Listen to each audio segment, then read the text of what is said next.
All right, we move to the quarterfinals of the college football playoff. Brandon Marcello, CBS Sports with us. He's Jim Dunaway. I'm Ryan Brown. Let's talk about the Fiesta Bowl, Brandon. Penn State, Boise State, the Nittany Lions, about an 11-point favorite in this one. SMU did a lot of favors for them in the first half, but honestly, when you watch that game, Penn State was struggling to move the ball a little bit on SMU, and SMU was having their way a little bit on offense outside of those pick sixes. Yeah, I was not completely blown away by Penn State's performance. I mean, they were going to win that game anyway, even if Kevin Jennings decided to forget how to play the game of football at quarterback. But, Penn State to me is just a team that's going to be able to play any type of style against any team in this field. They've been able to play in shootouts this season. They've been able to play in tight defensive games.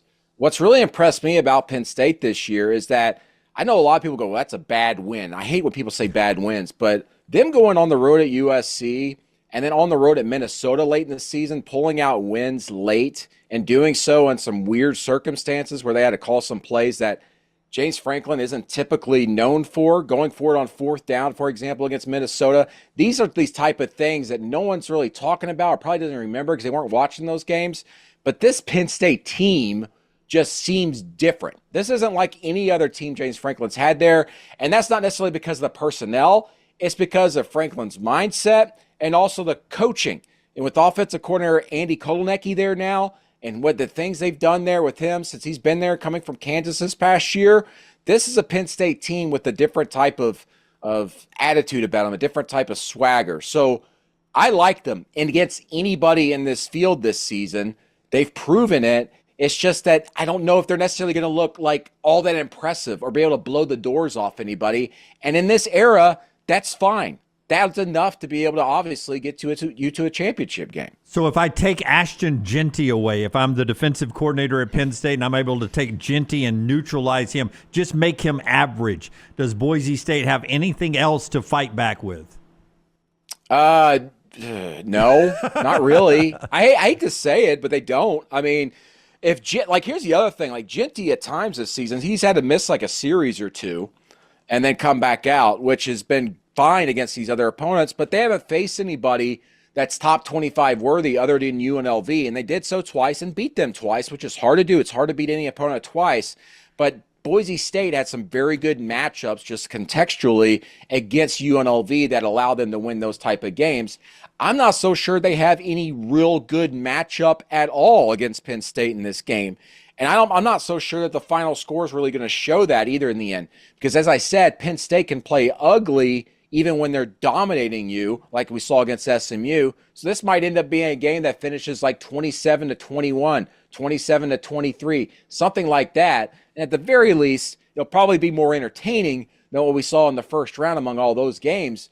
But Ashton Jeanty's got to get his. He's got to be a guy that's averaging 6 to 7 yards for Boise State to have a chance here. And he's done it against everybody. I mean, Boise State should have beaten Oregon on the road in week 2. But that Oregon team was a lot different then than the one it is now. They were dealing with a lot of injuries up front along the offensive line. We're struggling. Dylan Gabriel, I think, was sacked 5 or 7 times in the first 2 weeks of the season. They were a lot different back then. So anyway, not to go too deep on you on all this, but if Jeanty's not out there playing for Boise State, they got no shot. And Dunaway loves to point this out, and it will affect Jeanty. That is traditionally a terrible track in Phoenix. I mean, it is slippery field. It gets chopped that's up. Right. Yeah. I was there a couple of years ago at TCU, Michigan, and the players were slipping left and right. And they always say, no, it's not because we leave the field outside and it comes inside and gets moisture on it. BS. I was walking on the field beforehand myself.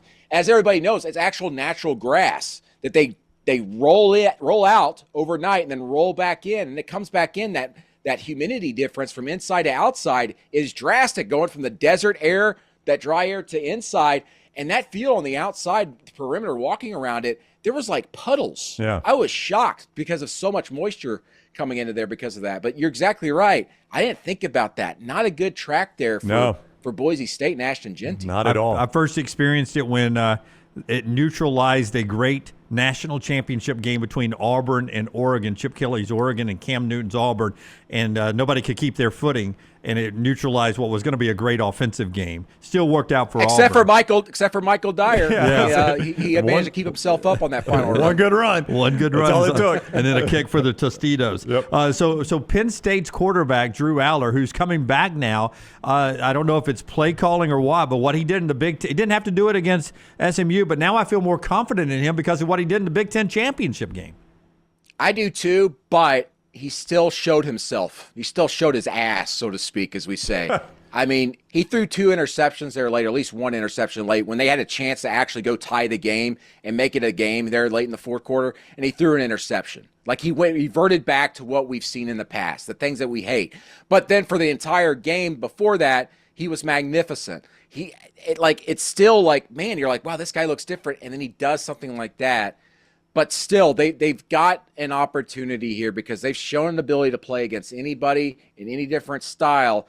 It's just that when the pressure was on against a team that was more talented than them, against Oregon, he kind of crapped the bed a little bit there late, despite playing a magnificent game the rest of the way. He is Brandon Marcello of CBS Sports and 24/7 Sports. We're the next round. Please subscribe and set your alerts so you know when we're live, and give this video a thumbs up as we get ready to watch Penn State play Boise State in the college football playoff quarterfinals.